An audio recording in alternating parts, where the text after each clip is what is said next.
concretamente entre 1951 y 1955. ¿Y por qué? Porque la parte de por qué tuvo un desarrollo, qué ventajas ofrecía, que hacía que, ¿no es cierto?, la gente quisiera, para desarrollo de su empresa, acudir a este tipo societario.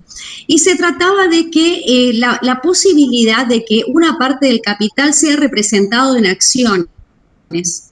Y estas en un momento donde la constitución de las sociedades anónimas era algo engorroso y muy complicado. Entonces, este tipo le cerraba, digamos, a ese efecto. Por otro lado, en ese momento funcionaba el tema del anonimato en las acciones. Entonces, también a algunas personas les resultaba entre tentador, digamos, y beneficioso que su participación en la sociedad sea anónima desconocida. Bueno, esto les dije que tuvo ese plazo hasta que comenzó a ser más controlada, tutelada. Después advino el régimen de la Ley General de Sociedades, la ley en ese momento no era ley general, sino el régimen de la Ley de Sociedades Comerciales, donde ya viene estructurada la sociedad anónima y en cierta manera, digamos, no tan engorroso el trámite para su constitución, y el golpe final lo tendríamos con el régimen de nominatividad de las acciones que impide ya el anonimato. Entonces, desde ahí es que esta sociedad ha dejado de ser utilizada y hoy en día podríamos decir prácticamente que nadie va a elegirla o optar por este régimen. Bueno, no obstante, los tenemos en la ley, lo estudiamos, vamos a sus notas esenciales. Decíamos, la caracterización dada por dos elementos. El primero de ellos, igual que la comandita simple, ahí digamos su hermana, la existencia de dos categorías de socios. El socio comanditado y el socio comanditario, y la distinción de ellos en función de la responsabilidad que contraen. El socio comanditado, como ustedes ya saben, porque acá les sirve todo lo que han estudiado, leído respecto de la comandita simple, es aquel socio cuya responsabilidad, que contrae responsabilidad en forma ilimitada, solidaria y subsidiaria. Esto es, entonces, como el socio comanditado de la comandita simple, y yendo todavía más a la estructura, digamos, de base, porque hasta acá tenemos esta cosa mixta, el carácter mixto, que ahí esto nos asemeja a una sociedad o caracteres de sociedad de personas, nos lleva esto de la responsabilidad con estas tres notas, ilimitada, solidaria, subsidiaria, nos trae el recuerdo de la sociedad colectiva, ¿no es cierto?, que es el paradigma de las sociedades de personas. Ustedes ya no lo reiteramos, ya tienen bien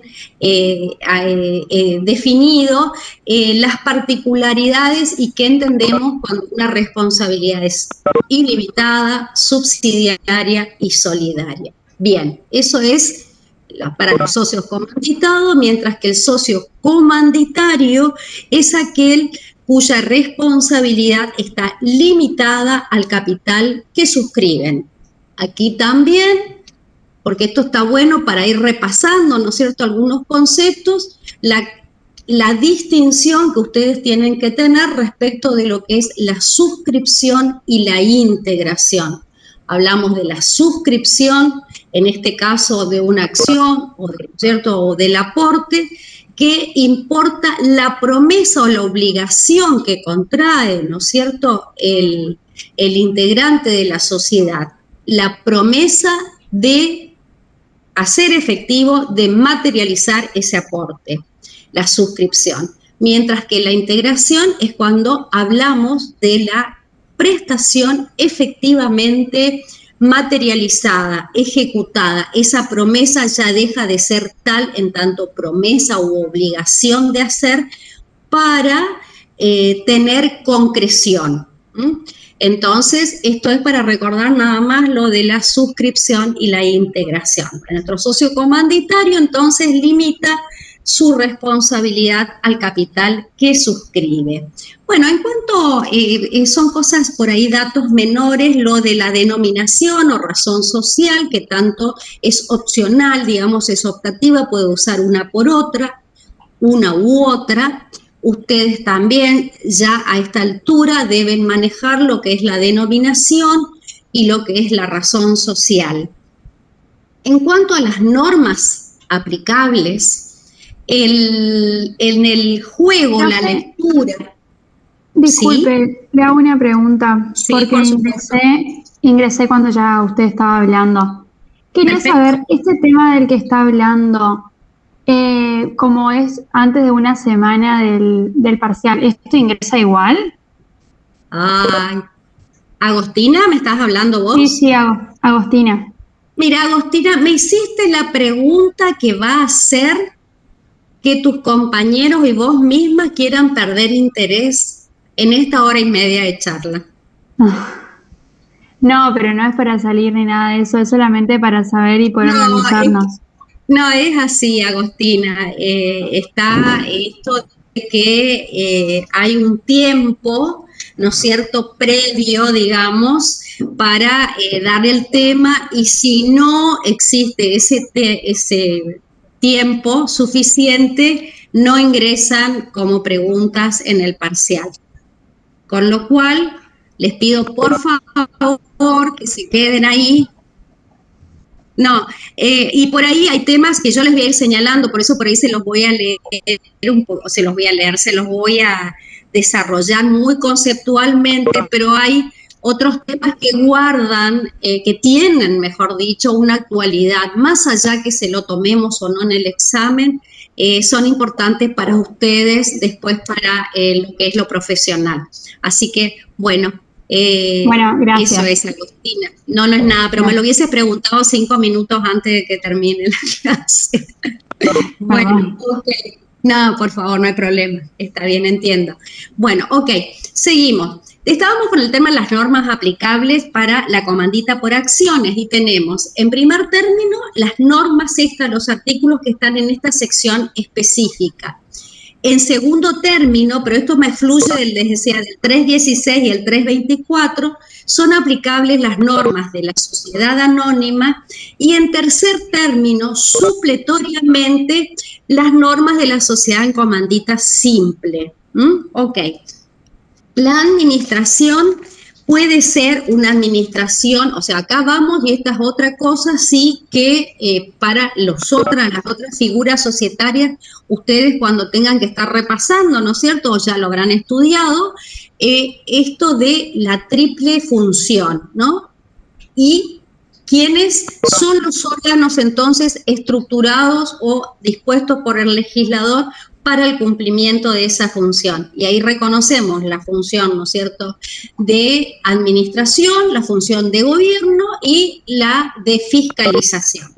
Acá, con respecto a la administración, tenemos que puede ser de carácter unipersonal o plural, y está deparada al socio comanditado o a un tercero. Acá se recrea un poquito lo que era el debate respecto de la comandita simple, por esto de proscribir al comanditario la función de administración o participar en el órgano de administración, en razón de que se presupone que por tener su responsabilidad limitada al capital que suscribe, podría tener una gestión administrativa, llamémosle liviana, ligera, o tal vez por ahí negligente, en función de que su responsabilidad no está seriamente, digamos, comprometida. Bueno, vaya que esto en rigor es una suerte como, digamos, de presunción o sospecha del legislador, que rigurosamente no es así,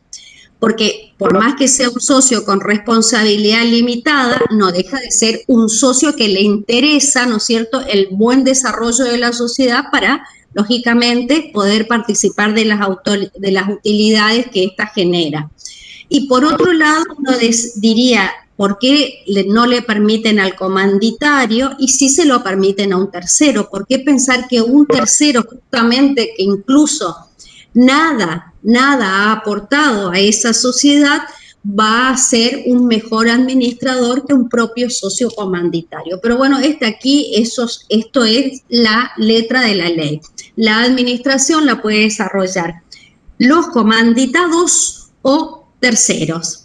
Bueno, ya que estamos hablando de administración y a mí me gusta, digamos, ya en la antesala del parcial, chicos, por favor, chicos y chicas, del tema de administración es sustancial el conocimiento de lo que es el artículo 58. Es la norma, digamos, clave, fundante de todo lo que es el concepto de lo que es la administración societaria. Es una norma que está en la sección general del régimen, ¿no es cierto?, de la Ley General de Sociedades, y que entonces es aplicable y se desparrama sobre la normativa y sobre todos y cada uno de los tipos sociales. Por favor, sean serios, ¿no es cierto?, en recalar ahí, cuando hablan de administración, ir a lo de el régimen del artículo 58. Y todo, porque acá como que todo tiene que ver con todo. Fíjense, por más vieja, digamos, y no utilizada de este tipo, yo le podría preguntar acá en la administración si es plural. Si se trata entonces de esto que así está establecido, plural, entonces vamos a poner que son 2 o 3 administradores y vamos a poner que se trata de una administración plural conjunta incluso, lo cual lleva a decir que el acto que vaya a ser celebrado por los administradores en nombre de la sociedad debe ser realizado en forma conjunta, no consensuado o decidido en forma conjunta, sino no solamente eso, sino desarrollado, llevado a cabo en forma conjunta. Bueno, ¿qué pasa con un acto que es realizado violando ese régimen plural de administración? ¿Alguien se anima a contestarme esto? Y de paso repasamos la administración. ¿Qué pasa conforme? Si tienen la ley, por favor, ábranla. Fíjense el artículo 58. ¿Qué pasa si tenemos una sociedad donde la administración está organizada en forma plural y se lleva los administradores que, debiendo actuar en forma plural, no lo hacen? En este ejemplo que estamos diciendo, de 3 o de 2 administradores, solamente uno sale suscribiendo el acto y sale realizándolo. Repito, en violación de la administración plural. ¿Responde la sociedad por el acto que llevó a cabo este administrador en soledad o no responde? No respondería, profe. ¿En ningún momento, Enzo? No está mal tu respuesta. No sea notoriamente el acto extraño al objeto social. Ahí vamos, estamos yendo, pero me falta un ajuste. Fíjense como en el segundo parrafito del artículo 58. Salvo que el tercero haya conocido esa situación. Claro, bueno, ahí concluye, digamos, pero fíjense el artículo 58 en el segundo párrafo dice, ¿no es cierto? Comienza diciendo así, este régimen se aplica aún en violación de la administración plural. Bueno, entonces vamos a rebobinar un poquito porque tenemos un primer párrafo. Vamos a ir, me detengo, esto es como viejo, chicos, pero es muy importante. Entonces vale la pena que ocupemos unos minutitos acá para recordarlo. El primer párrafo es como una de las premisas centrales de la administración, y reitero, de todo el régimen aplicable a todas las sociedades, dice que los administradores, ¿no es cierto?, representantes en ejercicio de sus funciones, que realizan actos, ahí vamos. ¿Qué actos? ¿Cualquier acto? No, aquellos actos que no sean notoriamente extraños al objeto social. Obligan a la sociedad esos actos, entonces, realizados por estos, no por cualquiera, sino lógicamente por quienes han sido investidos, revisten la calidad de administradores, ¿no? El administrador, el representante, que de acuerdo con el contrato, por disposición de la ley, tenga la representación de la sociedad, obliga a la sociedad por todos los actos, pero ojo, ahí no pueden cortar la frase a una respuesta, no, todos los actos, no. Todos los actos que no sean notoriamente extraños al objeto social. Es un poquito la expresión, digamos, vamos a decirlo hasta derechamente, es como un poquito rebuscada, pues, por aquellos actos que no sean notoriamente. ¿Por qué no dicen por los actos que tengan que ver con el objeto social? Entonces decir, ojo, a ver, tengan que ver cómo. A ver, vía ejemplo, se trata de una sociedad, por ejemplo, destinada a una actividad agropecuaria, ¿no? Entonces, si uno dice el acto, por ejemplo, que desarrolló el administrador, ok, venta de cereales, pareciera ser que está muy claro, ¿no es cierto?, que tiene que ver con ese objeto social. Después podemos decir que contrajo, por ejemplo, una prenda para la adquisición de una máquina. Y ahí dice, a la pucha, esto es agropecuario, ¿no? Porque es la compra, se trata del acto de la compraventa de un bien. Pero acá, ojo, y ahí viene lo particular, porque la compra de ese bien tiene que ver o va a ser a el objeto social o a la satisfacción del objeto social, porque esa máquina, desde ya agropecuaria o agrícola, vamos a poner una cosechadora, tiene que ver para esto, para el desarrollo, ¿no es cierto?, de la actividad con la venta de los cereales. ¿Se explica ahora? ¿No es cierto? Entendemos, ¿no es cierto? Entonces, ese acto, esa prenda, por ejemplo, se tuvo que contraer solicitar un préstamo para la compra. Ustedes saben que son maquinarias costosísimas, ¿no? Hoy en día con esta crisis, ni hablar que es como podría ser muy factible de que requiera un préstamo bancario para poder adquirirse esa maquinaria. Ese préstamo, entonces, uno diría, pucha, ¿tiene o no que ver? Y bueno, en cuanto hacemos este análisis y vemos que es un acto conducente a la satisfacción y realización del objeto social y por ende no es extraño, va a ser un acto, ¿no es cierto?, por el cual va a responder la sociedad, no el administrador. Siempre tengan en cuenta esto, lo de la personalidad específica, particular que tiene una sociedad. Ahora bien, esa es la primera premisa.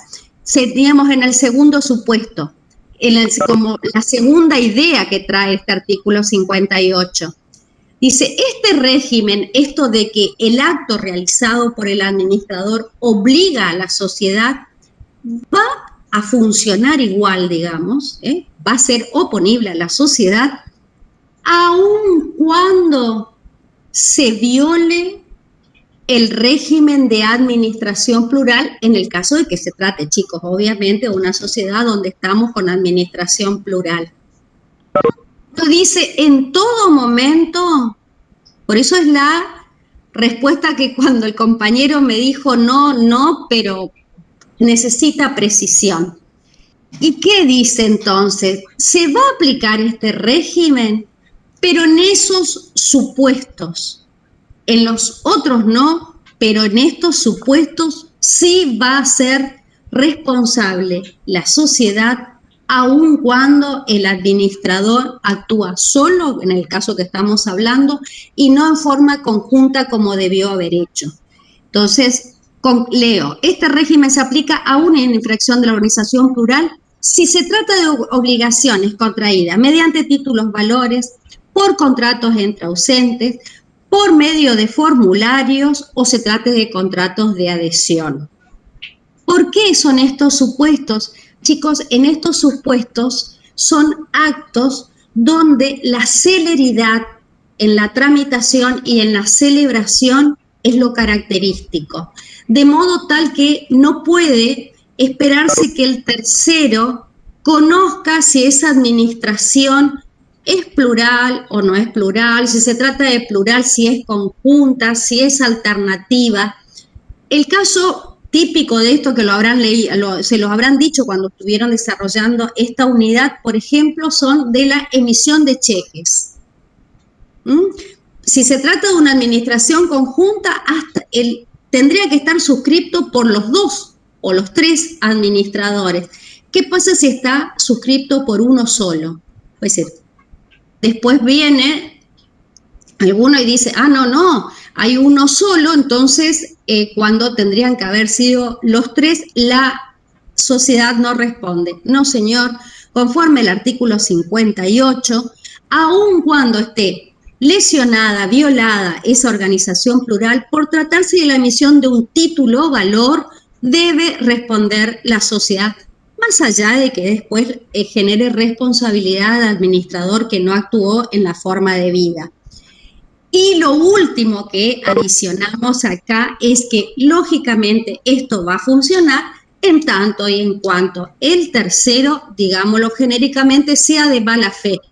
Porque si él sabía de que la administración era plural y que debían actuar los 3 administradores y no uno, obviamente que en ese caso la sociedad no va a responder. Bueno, cuando lo lean después, un poquito más tranquilo de nuevo, esto es así como renglón por renglón, digamos, o parrafito, y esto es sustancial, chicos, en lo que es el régimen de administración, y repito, operativo para todos los tipos sociales. Ok, bien, aproveché hablando entonces de la administración en la sociedad comandita por acciones para hacer este repasito. Bien, entre otras normativas está esto normado, la remoción del administrador, que puede ser por decisión de la mayoría sin invocar justa causa. El socio comanditario, que representa un 5% del capital, también va a tener la posibilidad de generar o solicitar la remoción del administrador. ¿Qué pasa cuando sabemos entonces que en la administración los socios comanditados no acceden a, los comanditarios, solamente los comanditados o terceros? ¿Qué pasa en la hipótesis de acefalía? Acá hablan se trata de tener una acefalía total, o sea, no queda nadie dentro de la categoría de socios comanditados que puedan ser nombrados para acceder a la administración, o sea, muerte o inhabilitación de todo o algún impedimento de todos ellos. Bueno, acá el síndico va a tener que nombrar provisoriamente a un administrador y hay un periodo de 3 meses para que se recomponga. Porque ¿de qué estamos hablando acá? Entonces, si hablamos de acefalía total de la administración es porque no hay ningún comanditado, lo cual quiere decir que desapareció una categoría de socios y eso es un elemento caracterizante del tipo social, por ende es que es necesario proveer a la reconducción de la sociedad, si no va a dejar de funcionar. Bueno, termina la normativa que está prohibido a los administradores que pueden participar en las decisiones asamblearias con voz pero sin voto, obviamente en lo que es la elección y remoción de síndicos no pueden votar, lo que hace a la deliberación de su responsabilidad o la aprobación de la gestión de los administradores. Y, lógicamente, la remoción misma de los administradores, allí no podrían participar. Muy bien. Ahí la sesión del socio comanditario requiere la conformidad de la asamblea extraordinaria porque me hace remisión a la normativa del artículo 244. Bien. Concluimos entonces con sociedad de economía, de comandita por acciones. Es muy sencillo, chicos, y bueno, más allá de lo que les decía respecto de la suerte de desuso en la que incursionó. Pasamos a la sociedad de economía mixta, para lo cual me desplazo de la Ley General de Sociedades y voy al decreto ley 15.349 del año 46, que fue ratificado por la ley 12.962. Esto se estoy hablando de un cuerpo legal por fuera de la ley societaria, que no obstante lo traemos acá en tratamiento porque se trata de una sociedad. Acá estamos con un tipo social. Bueno, ¿cuál es la particularidad? Ustedes tuvieron algo viendo ya, creo, ¿no? Que tendrían que haberlo visto un poquito al pasar, cuando tenemos la participación del Estado. ¿Qué es lo característico en la sociedad de economía mixta?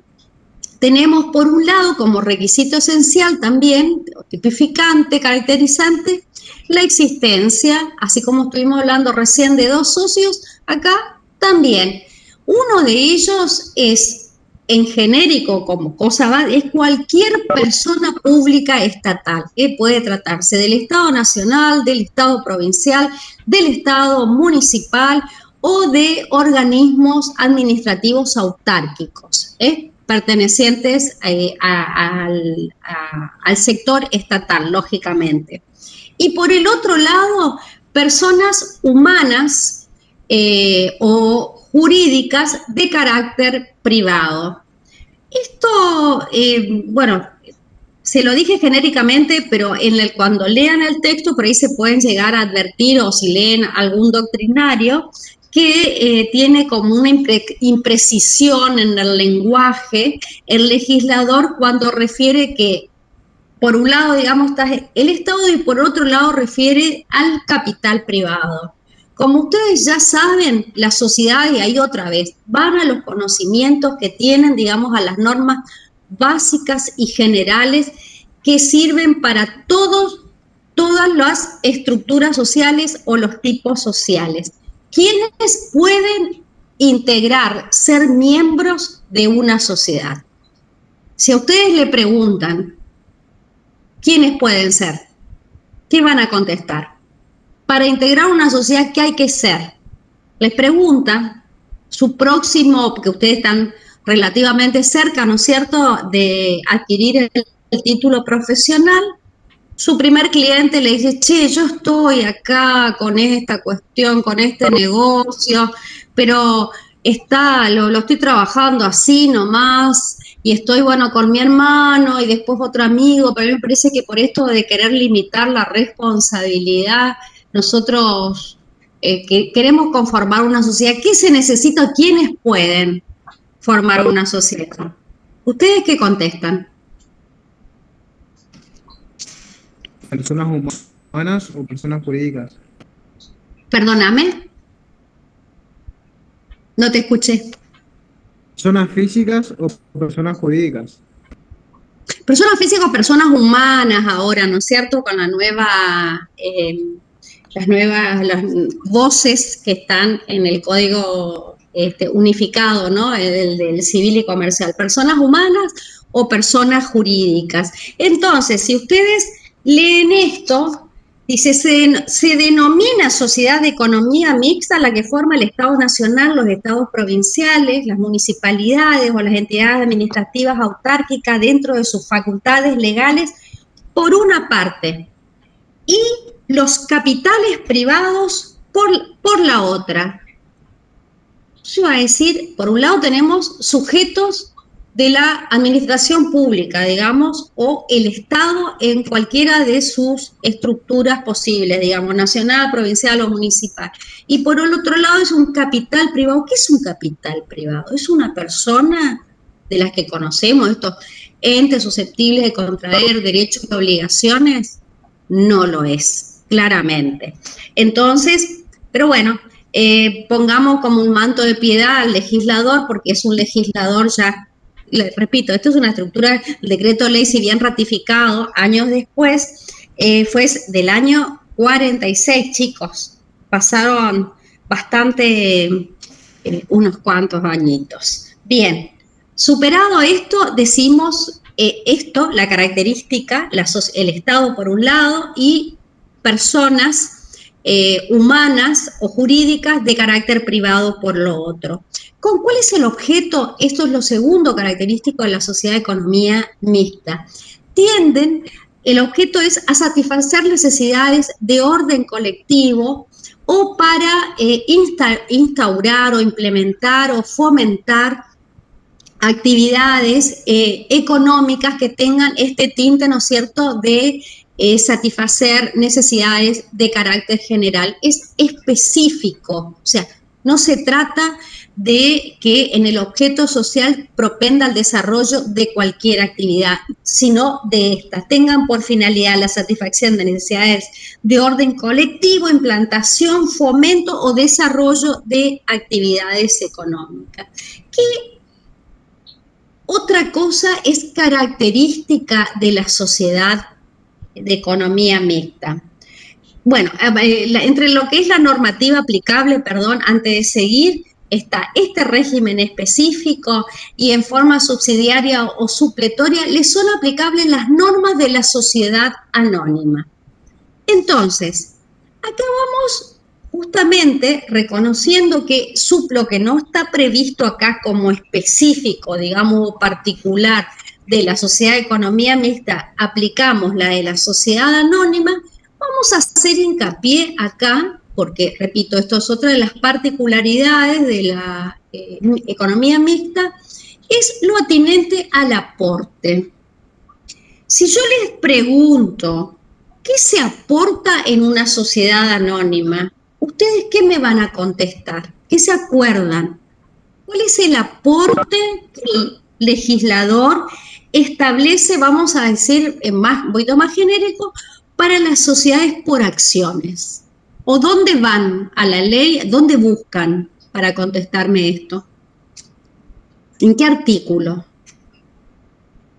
Manéjense tranquilos, yo no los estoy viendo porque ustedes no me dejan verlo. Pero fíjense, confío que están con la ley a mano, ¿no? Aporte. ¿Qué son los aportes? Dinero en efectivo o bienes susceptibles de ejecución forzada. Ok. Entonces, bienes, me dijiste bienes determinados, me quedé con bienes susceptibles de ejecución forzada. ¿Me puedes repetir, José? Efectivo y o bienes susceptibles de ejecución forzada. Efectivo, cuando me decís los bienes dinerarios, digamos, los aportes dinerarios. Ahí estás en aportes dinerarios, o los no dinerarios, que son, o en especie, que también se llama, ¿no? Por las clasificaciones, digamos, para ir precisando un poquito la terminología. Y cuando se trata de no dinerario o en especie, deben ser bienes susceptibles de ejecución forzada. Perfecto. ¿Por qué es esta imposición a su vez del legislador? ¿Sí? ¿Puedes volver a repetir, por favor? Porque se trabó. Ok.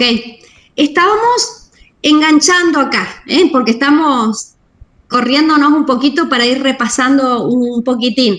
Me vale trampolín, digamos. Estamos con la sociedad de economía mixta, y la economía mixta que la sociedad, las normas de la sociedad anónima se aplican en subsidio.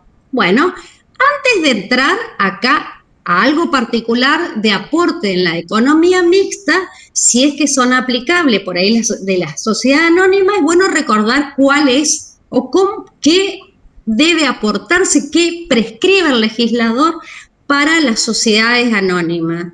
Entonces, José Luis nos recordó que pueden tratarse de aportes dinerarios, dinero, efectivo, o pueden tratarse de aportes no dinerarios o en especie, de bienes muebles, bienes inmuebles, y que tienen que tratarse, cuando son no dinerarios, de bienes susceptibles de ejecución forzada. ¿Está, Milagros? Ahí sí. ¿Entendimos? Bueno, y la pregunta es ¿por qué? ¿Por qué tienen que tratarse o de bienes dinerarios, dinero en efectivo, si no es dinero en efectivo, de bienes susceptibles de ejecución forzada? Gracias, perdón. No, está todo bien. Ahora la pregunta es eso. ¿Por qué no puede tratarse de otra cosa? Porque la responsabilidad se limita al aporte. Esos aportes, bien, Luciano, esos aportes conforman, ¿no es cierto?, en la sumatoria de ellos, una vez integrados, nada más y nada menos que el capital social. El capital social importa, digamos, lo que, en una expresión también muy particular, llamémosle, es la prenda común de los acreedores. De allí, o con ellos, va a responder la sociedad respecto de las obligaciones sociales que contrae, y en cuanto a la responsabilidad que pueden generarse a los socios, está acotada a ese aporte que efectivamente y que deben realizarlo entonces.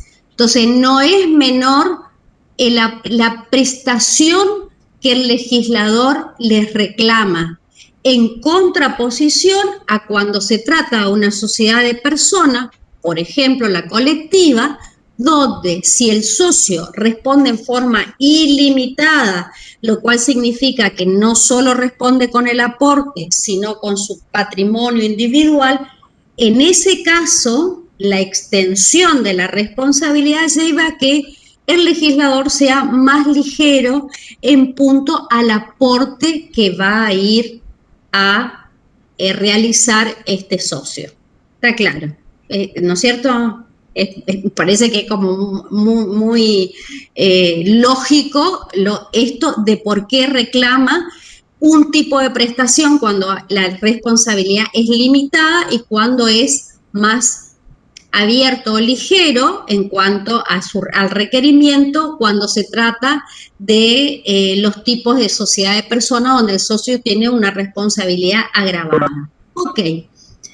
Ahora vamos entonces a esto con el aporte de la administración pública que se estableció aquí respecto del sector público que puede aportar. Bueno, acá viene la particularidad, porque le permite, permítanme que les voy leyendo rapidito, el aporte de la administración pública puede consistir, primero dice, en cualquier clase de aportación, genérico, en cualquier clase, y en especial las siguientes: concesión de privilegios de exclusividad o monopolio, exención de impuestos, protección fiscal, compensación de riesgo, garantías de interés al capital invertido, primas y subvenciones, aporte tecnológico, anticipos financieros y por último, sí, algo más tangible, que es aportes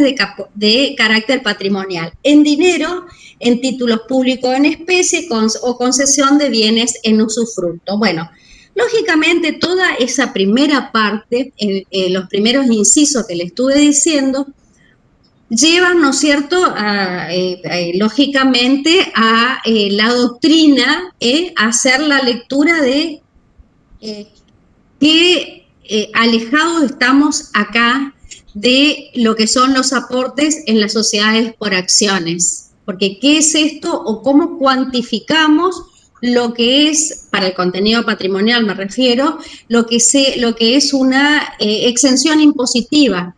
Y si con eso, con ese aporte, eso va a ir a integrar y a conformar el capital social, vaya que estamos complicados si eventualmente un acreedor de esta sociedad de economía mixta tiene que ir a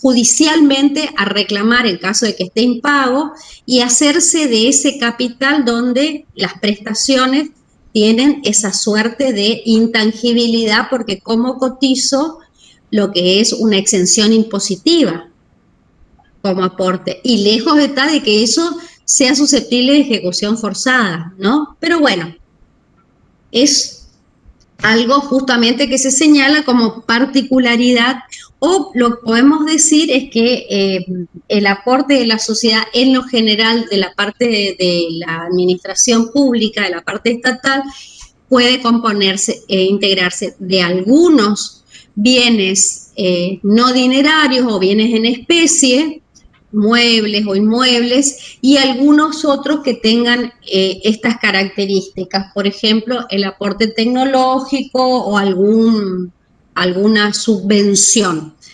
Ok, otra de las particularidades es quiénes integran o quiénes son llamados o pueden ser administradores.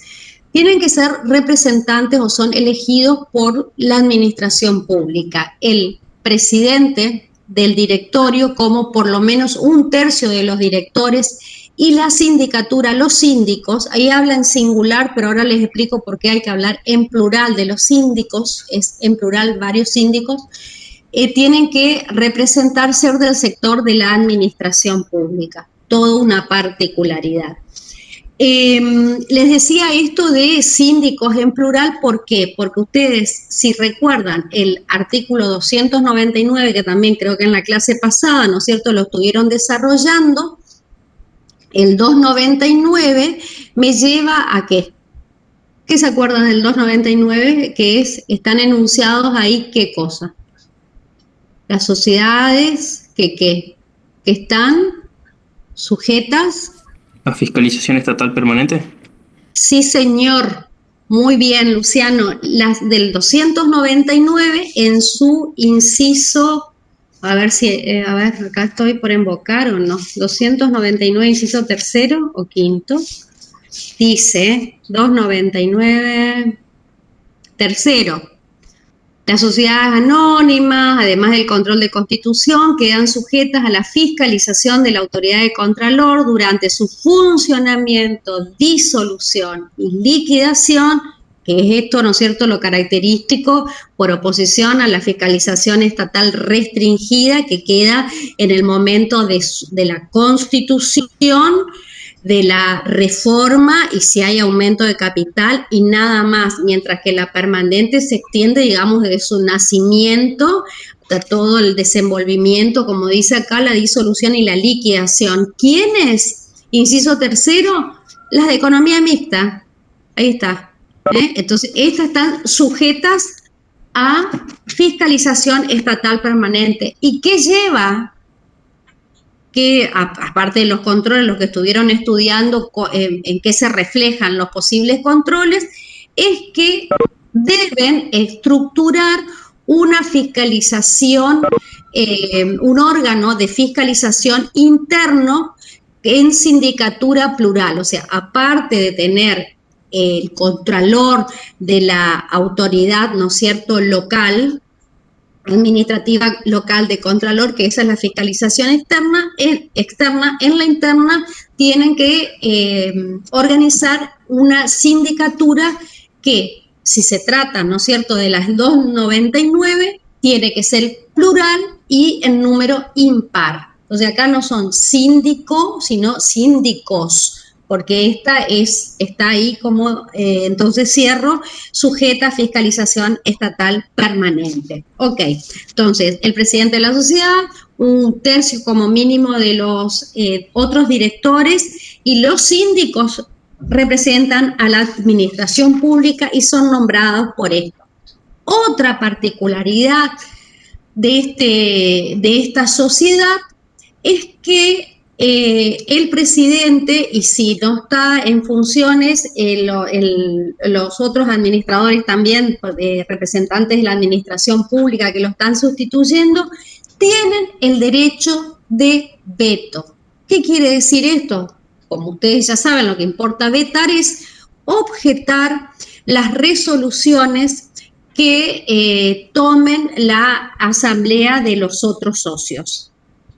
Tanto porque están supuestamente contrariando, ¿no es cierto?, la ley, contrariando el estatuto. En ese caso, las resoluciones, ¿no es cierto?, sometidas o que han recibido el veto, pasan a consideración de la autoridad administrativa del órgano estatal para su examen, quien deberá expedirse en un tiempo determinado, sosteniendo o no esa objeción. En caso contrario, la resolución se aplica. Bueno, esta es otra particularidad, digamos, que tiene este tipo societario.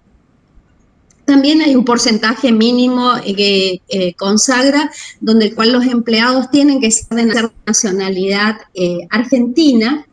La responsabilidad de la administración pública está limitada al aporte societario, por eso era que me interesaba que recuerden lo que es el aporte, cómo es el aporte fundamentalmente en las sociedades por acciones o aquellas donde los socios limitan su responsabilidad al aporte y las características que tienen que tener para que ustedes vean, aparte de repasar, justamente qué cosa vidriosa se torna acá si el aporte solamente de la administración pública pueda consistir, por ejemplo, eso en otorgar un beneficio de un monopolio, un beneficio de exclusividad o otorgarle una exención impositiva a los efectos estos de hacer en algún momento, y si se llega a esa situación de incumplimiento de las obligaciones societarias, a que se tenga que exigirle la responsabilidad. Bueno, ok, estamos ahí, cerramos con sociedad de economía mixta. Concluimos comandita por acciones, concluimos economía mixta. Vamos a seguir para concluir con el articulado final de la Ley General de Sociedades. Les modifico un poquitito ahí cómo está en programa, porque después cuando tratamos pequeñas y medianas empresas nos vamos a otras dos leyes que sí son, vamos a decir, satélite, porque me van a hablar de sociedades, pero que están fuera de la Ley General de Sociedades. Entonces, agotemos la normativa, para lo cual entonces desarrollamos el último puntito de esta unidad. Primero, permítanme hacer esta modificación. A los efectos nada más es positivo. Bien.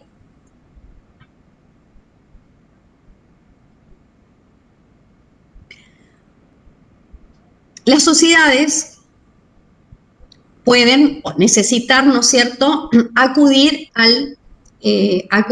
a financiación externa.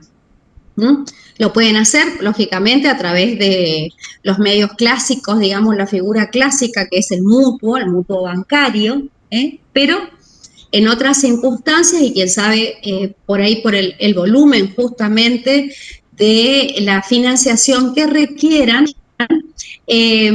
puedan y les conviene acudir a emitir títulos. Vamos a ponerlo en forma genérica, porque ahora vamos a tratar los debentures, que son estos títulos, repito, acá concluyendo la Ley General de Sociedades, pero también les anticipo que los debentures, por una razón o por motivos que enseguida se los voy a señalar, han dado lugar a también una suerte de desuetudo, de abandono, ¿no es cierto?, como mecanismo o herramienta de financiación y ha sido sustituido por las obligaciones negociables que tienen un régimen específico. En algún punto concuerdan, o esto podríamos decir, ¿qué es lo que yo les dije al comienzo, chicos?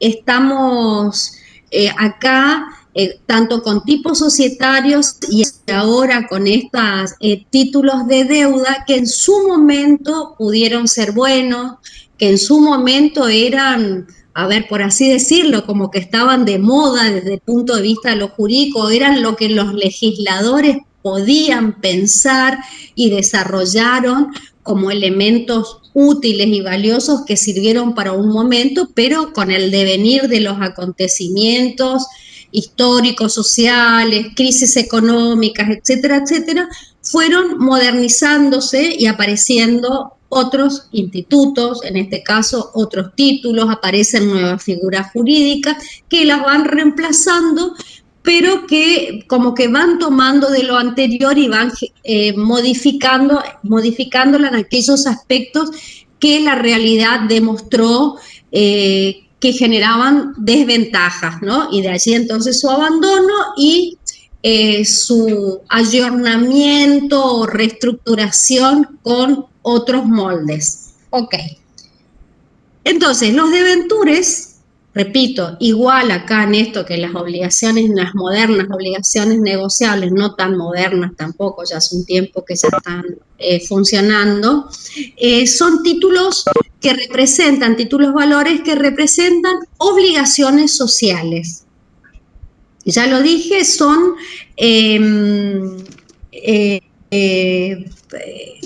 documentos, títulos, en rigor, no quiero reiterarlo, pero se tratan de eso, de títulos valores que son emitidos por las sociedades. En el caso también, esto es una particularidad acá, hay ciertos tipos societarios que están autorizados a emitirlos. ¿Cuáles son? Las sociedades anónimas con participación estatal mayoritaria y las sociedades en comanditas por acciones. Estas, y no solamente por ser, por ejemplo, una sociedad anónima se las podía emitir, sino que tenían que ser de ese tipo y a su vez tenían que estar previstos en el estatuto. Entonces, de esos tipos y con esa condición, podían emitir, si sus estatutos lo autorizan expresamente, contraer empréstitos, en forma pública o privada mediante la emisión de los debentures. Bien, los debentures, en cuanto, digamos, a las categorías o a los tipos de debentures, a ver, responden a financiación externa, que es de la sociedad en busca de captar recursos, es tomar prestado del público un capital determinado, ¿no? Es un título de crédito y, lógicamente, en esto es básico que en cuanto se contrae deuda está la restitución, ¿no es cierto?, de esas deudas, la satisfacción de esa promesa de pagar que está contenida en esos títulos, que genera intereses, lógicamente todo mutuo, todo préstamo, ¿no es cierto?, de capital lleva la existencia de los intereses compensatorios, o sea, por el uso de ese capital, y, entonces los accesorios que genera el capital y la devolución del capital, o sea, a través de las cuotas de amortización, básico, por supuesto. Esto con respecto a los títulos. Los tipos posibles, reconocidos por el legislador, mejor dicho, de debentures son en función de la garantía que se ofrece, ¿no es cierto?, al inversor, con qué respalda el pago de esos títulos. Ahí están los con garantía flotante, con garantía especial y con garantía común.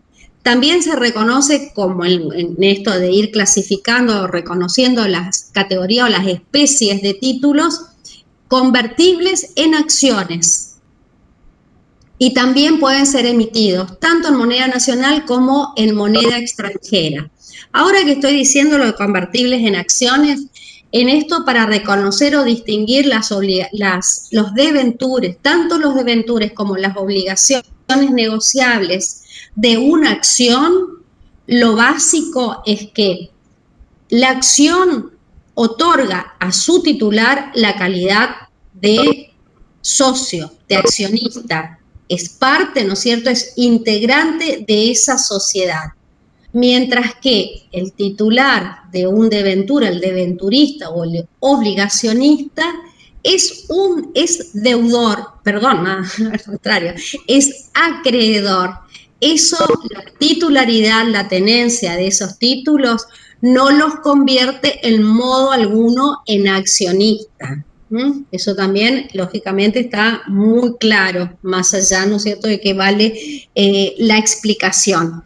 Ahora bien, en tanto entonces decíamos, este acreedor y a los fines de, en cuanto la sociedad decida emitir estos títulos, la mayor o menor atracción de colocar estos títulos es en función de las garantías, ¿no es cierto?, que constituye. Para eso teníamos entonces, los que con garantía flotante están todos los derechos y los bienes muebles o inmuebles de la sociedad, presente y futuro, o una parte de ellos, son establecidos en garantía del pago de esos títulos. Allí está lo que denominamos la garantía flotante y acuerdan entonces al debenturista los derechos de la prenda o de la hipoteca o de la anticresis. Mientras que si se trata de un título con garantía especial, no están afectados todos los bienes, sino un bien específico, y solo se tratan de aquellos bienes susceptibles de ser hipotecados. Y ahí reconocemos no solamente la hipoteca sobre inmueble, que es la más conocida, pero también tenemos hipotecas posibles sobre buques o aeronaves. Pero se tiene que referir exclusivamente a bienes o afecta a bienes susceptibles de ser hipotecados. Esa es la garantía con garantía especial. Y por último tenemos los debentures con garantía común, que son aquellos que, digamos, en principio decimos que van a cobrarse en paridad de condiciones, pari passu, digamos, en forma equitativa con cualquier acreedor, no solamente el titular de un debenturista, sino, por ejemplo, un proveedor de la sociedad. Pero no es tan así, por lo que vamos a ver enseguida. A través del fiduciario y de la asamblea de fiduciarios tienen una posibilidad, llamémosle, de ataque mejor o están mejor posicionados para cobrarse que los acreedores comunes de la sociedad. Bien. En la garantía flotante, bueno, lo que quiero decirle también es que interín, la sociedad, más allá, ¿no es cierto?, de la emisión de estos títulos y la garantía, por ejemplo, si se trata de una garantía flotante porque están todos sus bienes y derechos presentes y futuros comprometidos al pago, eso no quiere decir que la lleven como a una suerte de paralización, ¿no es cierto?, anestesia de lo que es su actividad. Puede, lógicamente, desarrollar libremente todo lo que son los actos propios de administración, ordinario y extraordinario, en tanto y en cuanto y venderlos, por ejemplo, hacer transferencia de esos bienes, pero sin a un punto, lógicamente, ahí tenemos el límite y la valla, que eso no signifique impedimento para el giro ordinario de esa sociedad, porque justamente lo que se necesita es que esta sociedad siga desarrollando, siga llevando adelante sus actos a la consecución del objeto social y tenga ganancias, digamos, esté en etapa próspera para que pueda, lógicamente, al momento del pago, a la época del pago de los intereses, hacer frente a ellos y o si se trata de las cuotas de amortización, también poder responder. Entonces, lógicamente, ese es el límite para, por ejemplo, vender sus bienes.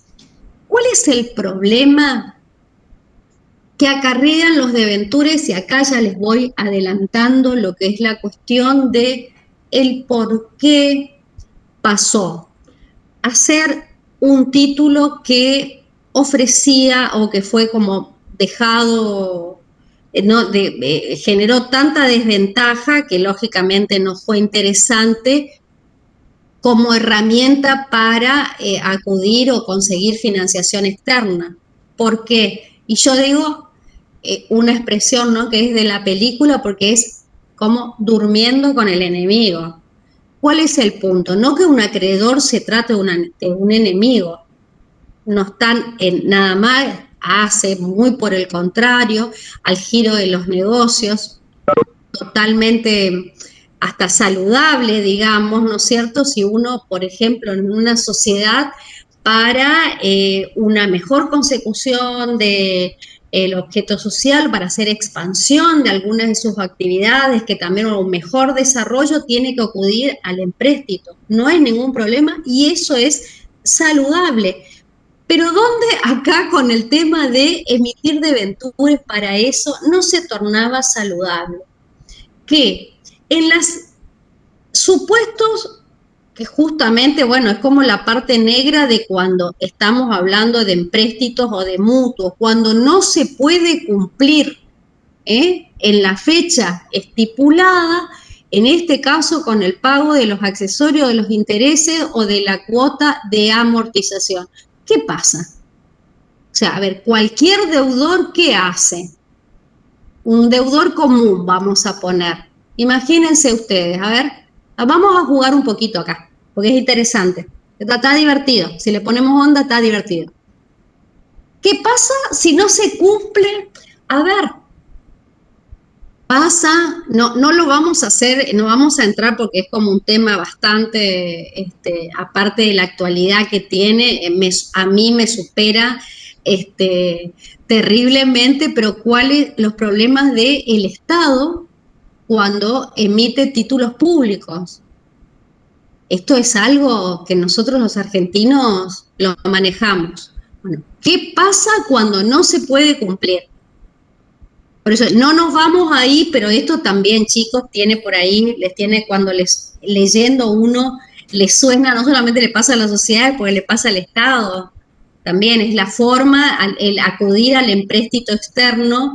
Acá nos estamos manejando de acudir, por ejemplo, a un público local, llamémosle nacional, estamos hablando de sociedades, pero esto mismo lo hace el Estado, lo hacen los estados nacionales, acudir a empréstitos externos mediante la emisión de títulos públicos. Bueno, acá hablamos, pues son títulos privados, pero que importan eso, representan obligaciones sociales, representan deuda. Bueno, volvemos al punto. ¿Qué pasa cuando no se cumple? ¿Qué hace?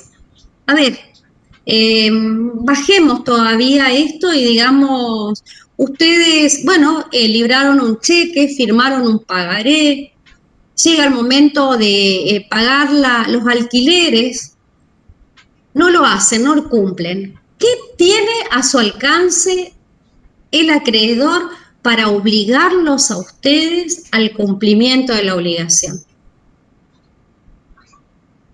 Piensen nada más.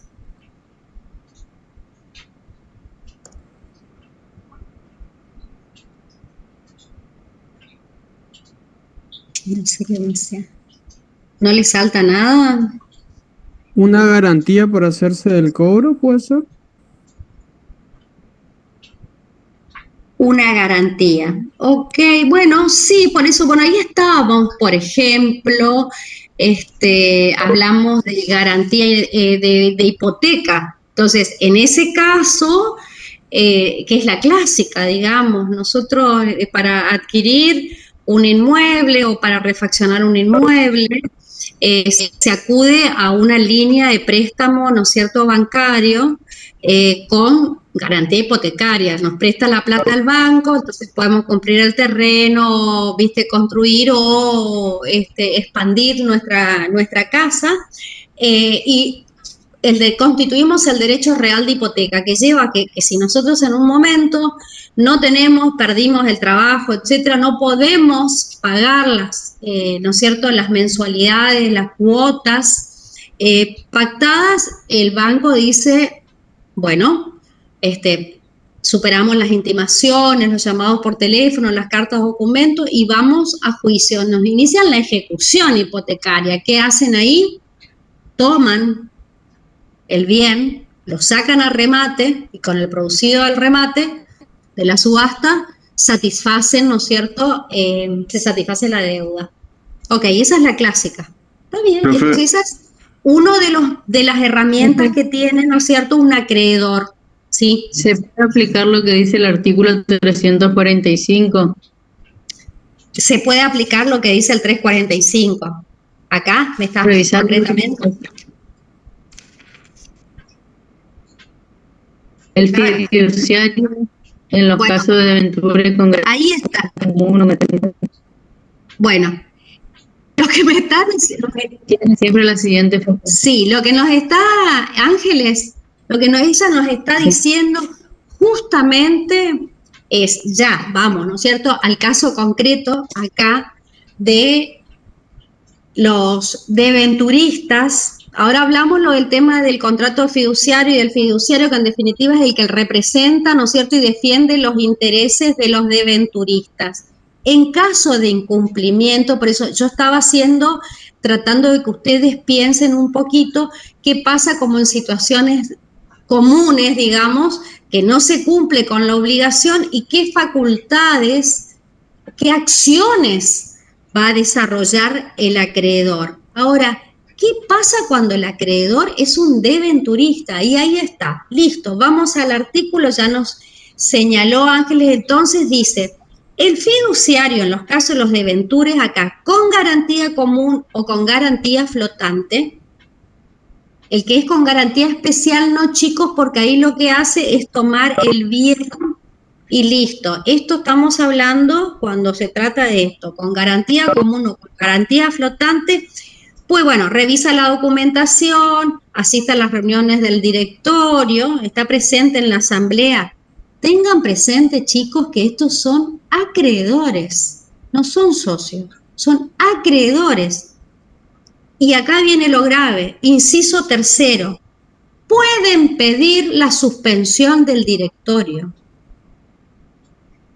¿Cuándo? Cuando no han sido pagados los intereses o amortizaciones del préstamo, después de 30 días de vencidos los plazos, cuando la sociedad perdió la cuarta parte del activo que tenía al día que fue la emisión, y cuando se produce la disolución forzosa o la quiebra de la sociedad. Entonces, nada más y nada menos que el deudor, o sea, quien se debe, se recurrió a la financiación, no resultó por un motivo u otro, vinieron crisis, una mala gestión posible de los administradores, más las crisis externas que tenemos, ¿no es cierto?, en nuestro país, llevó a que la emisión, ya no sé de cuántos títulos ni por cuánto monto, no se pudo cumplir o se comenzó a cumplir regularmente hasta un punto, vamos a poner los primeros 6 meses o el año, y después ya no.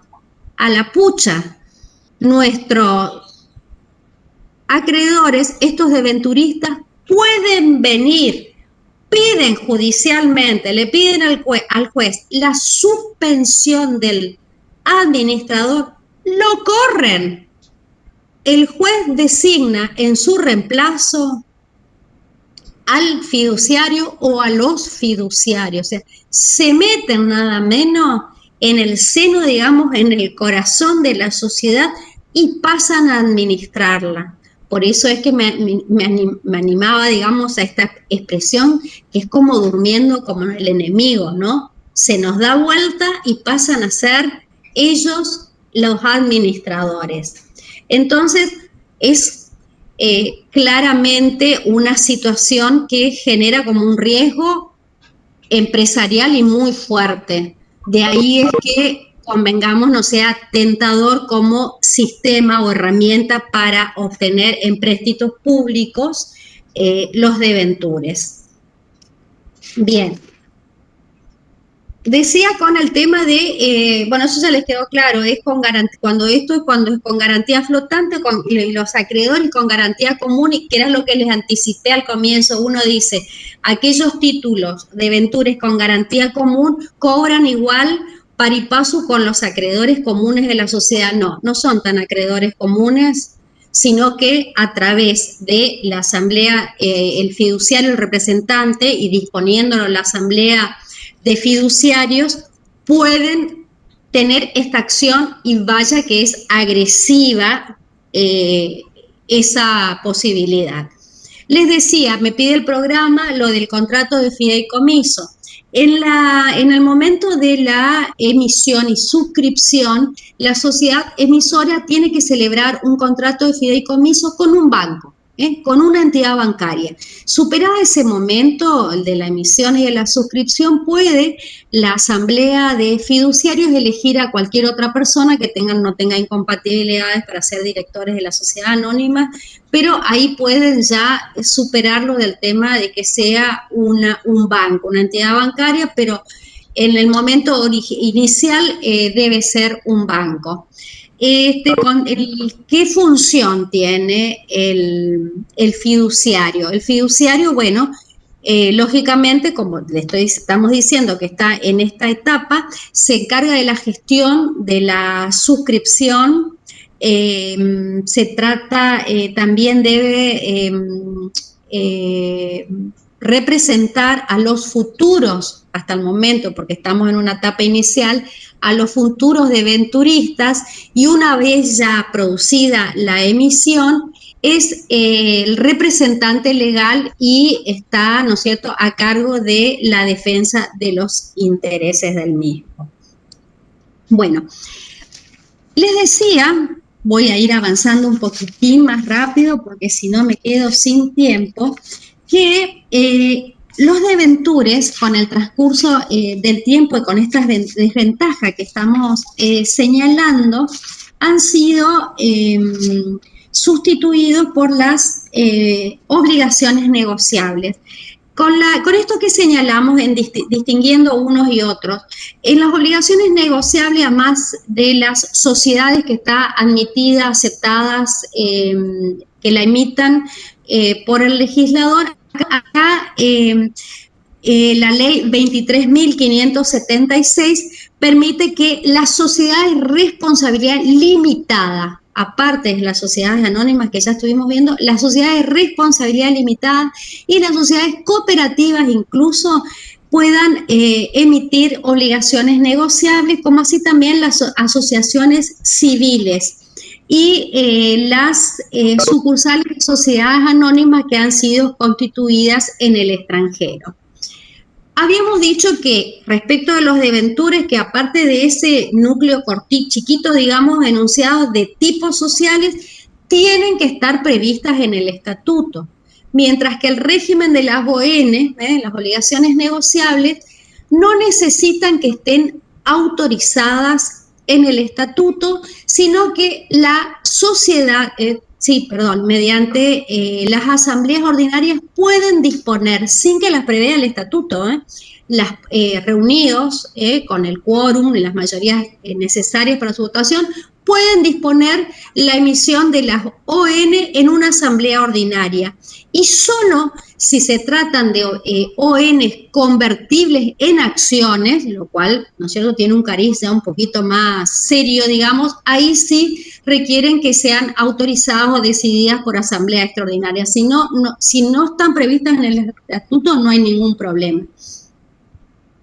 Y acá los tenedores de las ON no tienen, como los fiduciarios, como los debenturistas, la posibilidad que acabamos de decir de suspender, requerir la suspensión del directorio y ser nombrados administradores, sino que tienen las acciones ejecutivas comunes para requerir que no han sido satisfechos. Obligaciones negociables, ya terminamos. Vamos a lo que es pequeña y mediana empresa, que estamos ahí, ¿no es cierto?, también requerido en programa.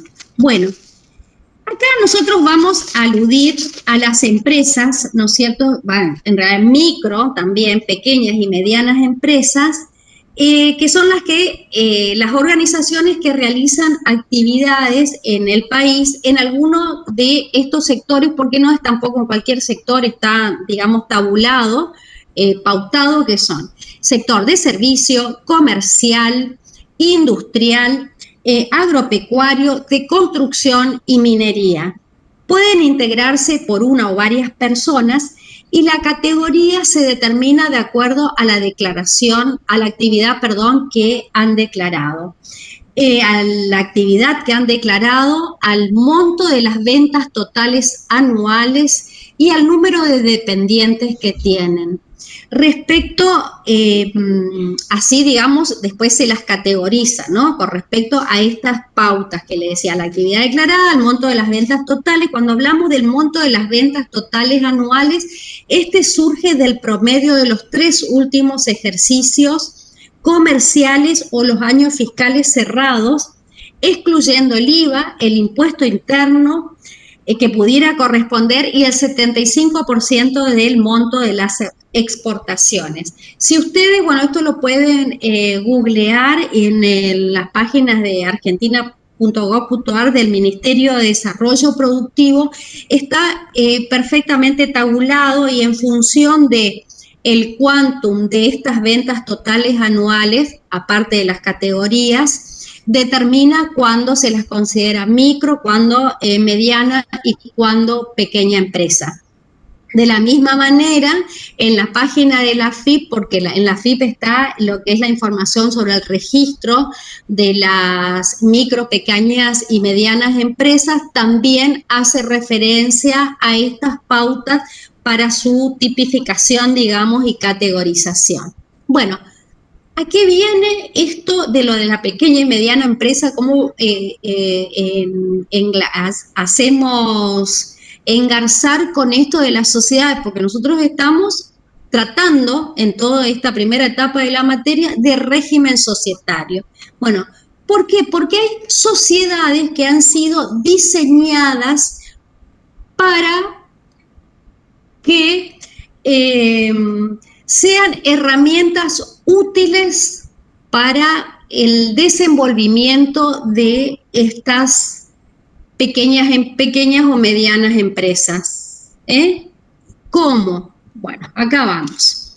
En primer término, que voy por cuestión de cómo aparecieron, digamos, por orden cronológico, tenemos la ley 24.467 que creó la Sociedad de Garantía Recíproca. Por eso era que le decía, permítanme, termino con deventures, porque ahora me voy a salir de la Ley General de Sociedades, si bien voy a hablar de sociedades. ¿Por qué? Porque voy a hablar, son tipos societarios, son estructuras societarias no contempladas, y por ahí, digamos, bueno, eso ya ha generado, por supuesto, crítica, porque es de una, llamémosle, deficiente técnica legislativa, que haya normas o leyes satélites por fuera de lo que es el régimen específico general. O sea, el régimen específico general es la ley 19.550 y su reforma,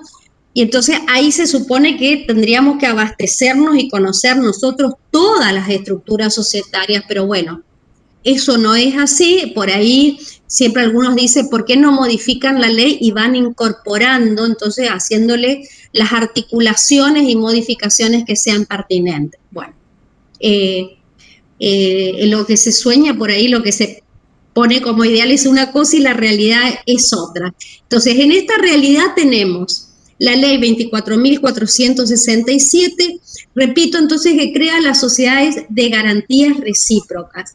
¿Qué razón de ser tienen estas sociedades?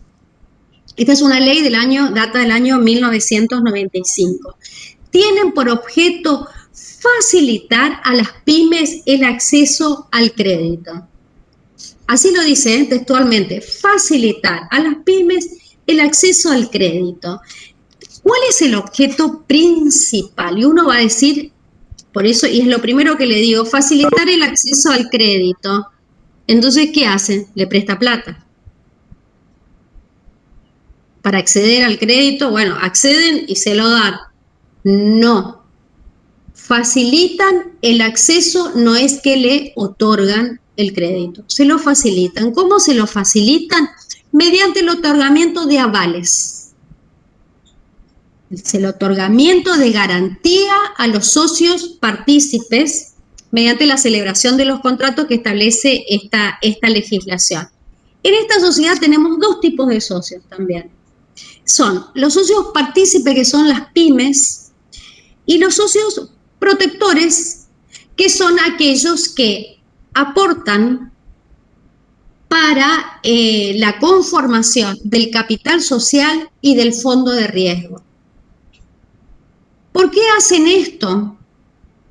Porque ¿de dónde vendría el interés en ser socios, los denominados socios protectores?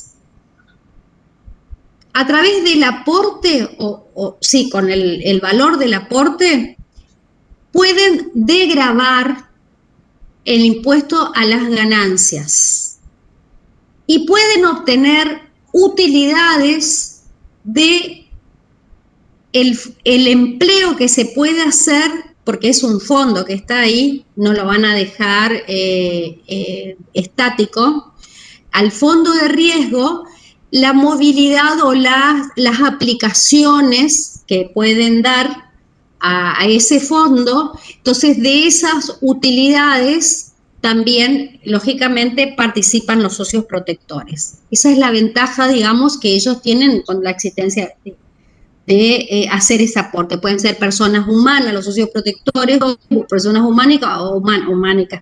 humanas o jurídicas de carácter público o de carácter privado, nacionales o extranjeros.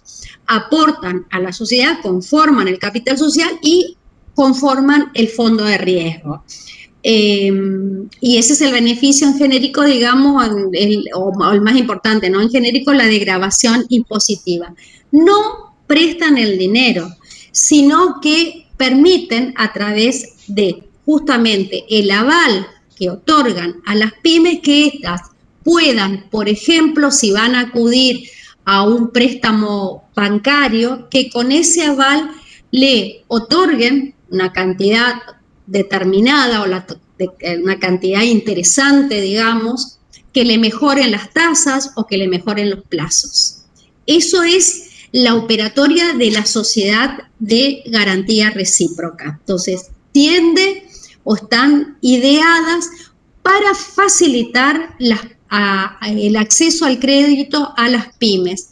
También les permiten el ingreso dentro de esto, o sea, esto lo que le dije es aval para obtener mutuos bancarios como lo básico, pero también con el descuento en mercados de capitales, el descuento de cheques, lo hacen posible, digamos, para la realización de esta operatoria mediante el otorgamiento de los vales de las CGS. Siguiendo con el acento, ¿no es cierto?, o la mirada en propender al desarrollo de las pequeñas y medianas empresas, es que advino, esto ya data del año 2017, la ley 27.349 de apoyo al capital emprendedor.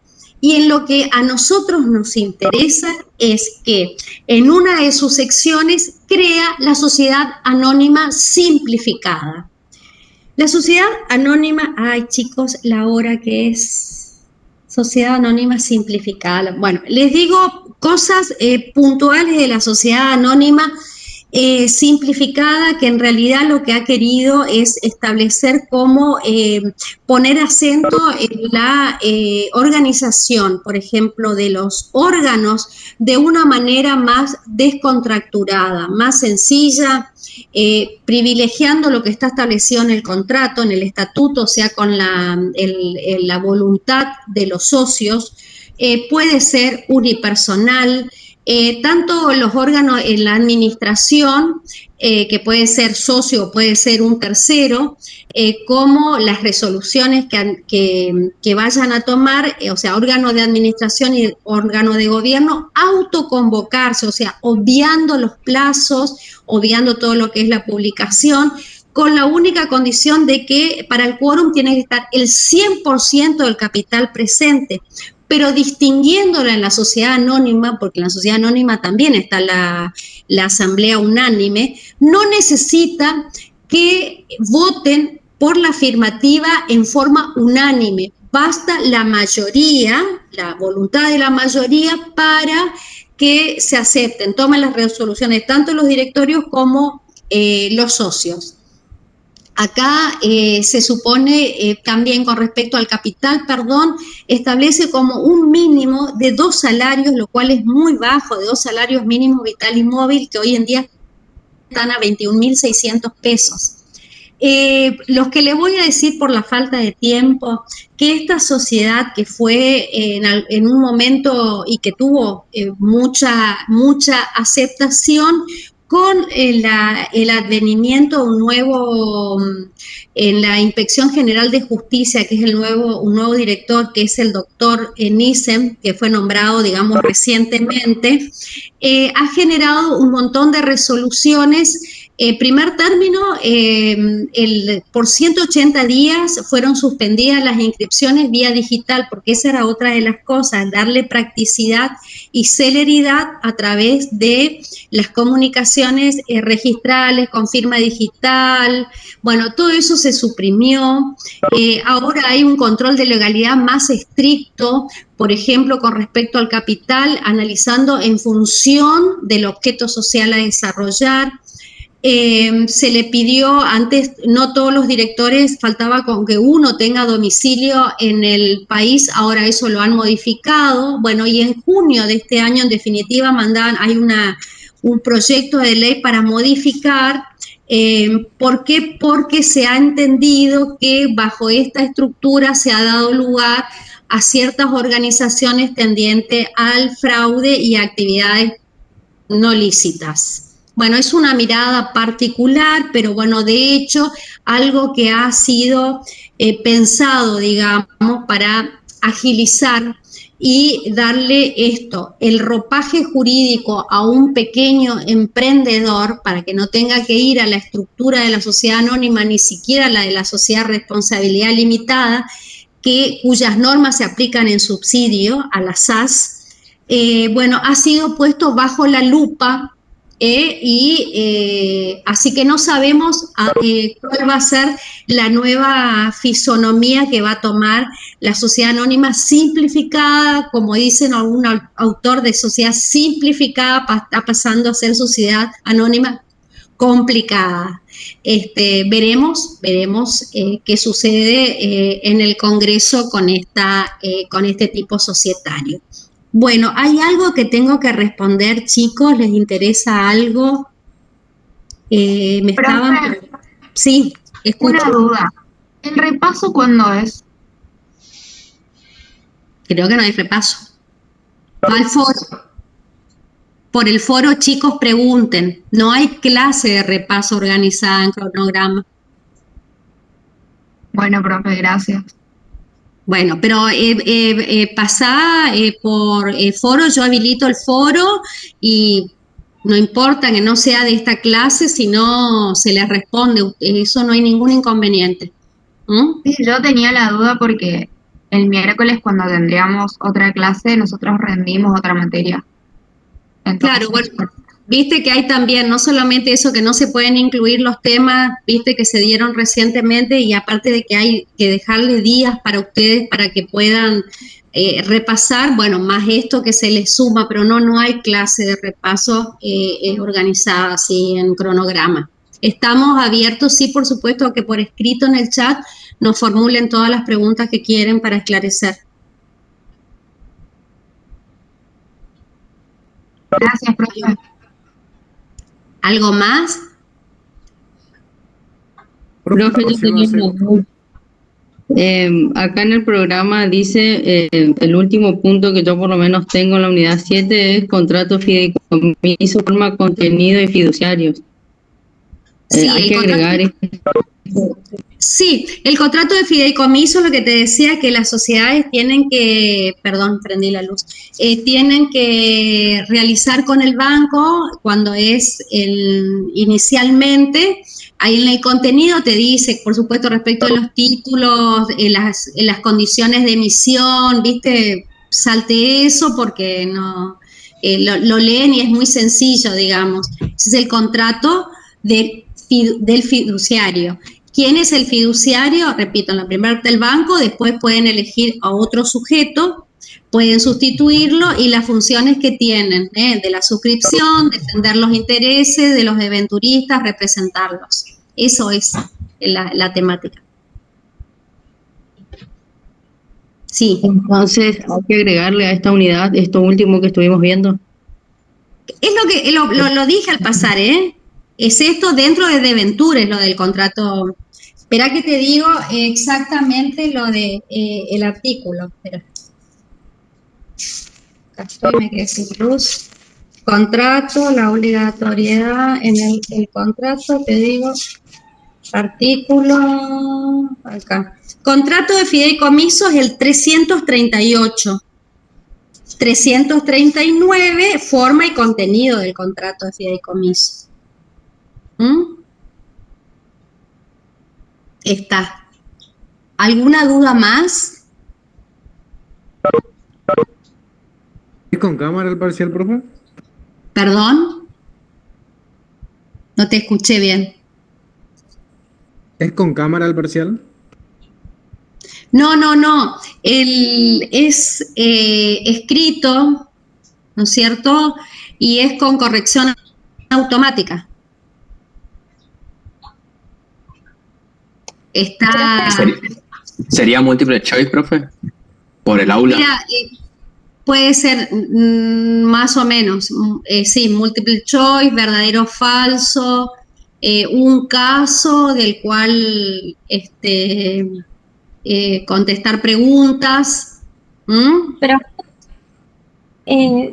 quisiera aclarar nomás que ya me pasó en otros parciales, que por ahí con las consignas a completar, si uno no escribía como ustedes lo cargan ahí en el programa, nos da como incorrecto y puede que la respuesta sea la misma. Por ahí lo que pasaba es que uno escribía con mayúscula y la respuesta estaba cargada con minúscula, lo mismo con los puntos o por ahí con los acentos. Entonces, por más que la respuesta sea correcta, nos marcaba como incorrecta. Está. Mira, sinceramente, Agustina, se está confeccionando, digamos, desarrollando el examen, así que bueno, esto lo voy a transmitir al resto de la cátedra y realmente gracias por el aporte porque lo vamos a tener en cuenta. Sí, perfecto, gracias. Estamos. Bueno. ¿Y el horario, profe, se sabe aproximadamente más o menos?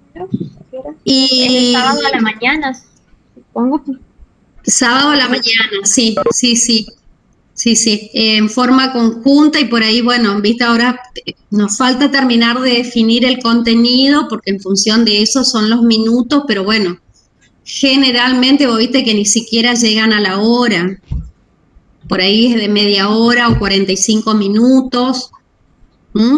Pero bueno, lo más rápido posible vamos a poner el aviso bien respecto del horario en que se va a desarrollar y con las pautas, pero bueno, lo de las pautas del contenido es más o menos esto, no va a ser ninguna cosa muy distinta a esto. ¿Profe, este tema también entra? No. No se puede porque no hay tiempo suficiente, digamos, del desarrollo con la fecha del parcial. Muchas gracias, profe. No, Hasta es luego. nada. Profe, Bueno, ¿entraría hasta la clase anterior? Tal cual. Sí. No, y esto era lo que le decía, chicos, por ahí les tenía que hablar de las sociedades de garantía de recíprocas y las sociedades anónimas simplificadas para que tengan como un mínimo concepto, porque eso sí son cosas actuales, pero bueno, no les preguntamos igual en el parcial, no podemos. Ok.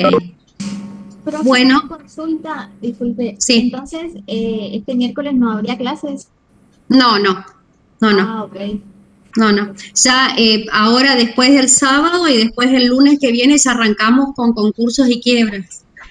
Yo ya estoy con ustedes el miércoles que viene ya, pero ya largamos con la segunda etapa, la segunda parte. Bueno, nos despedimos, ¿estamos? Profe, otra pregunta. Sí, cómo no. Las listas de aceptado y rechazado, o sea, lo que figura en el SIU como aceptado o rechazado, ya está definitivo. Claro, ¿la conocen? ¿Cuál es la lista? No. No. Pude ver. Pero bueno, déjame eso que se lo transmito a la titular de cátedra, y yo sinceramente pensé que ya estaba la lista limpia, digamos. Que se lo estarían publicando ahí en la plataforma, digamos, de Moodle. Sí, damos aviso de eso también. Ok, sí, porque los que no van a poder ingresar para hacer el examen, lógicamente. Está. Pero bueno, ya también lo paso eso para que se les haga si no está claro todavía, para tranquilidad, digamos, y conocimiento bien claro de quiénes son. Ok. Sí, por supuesto.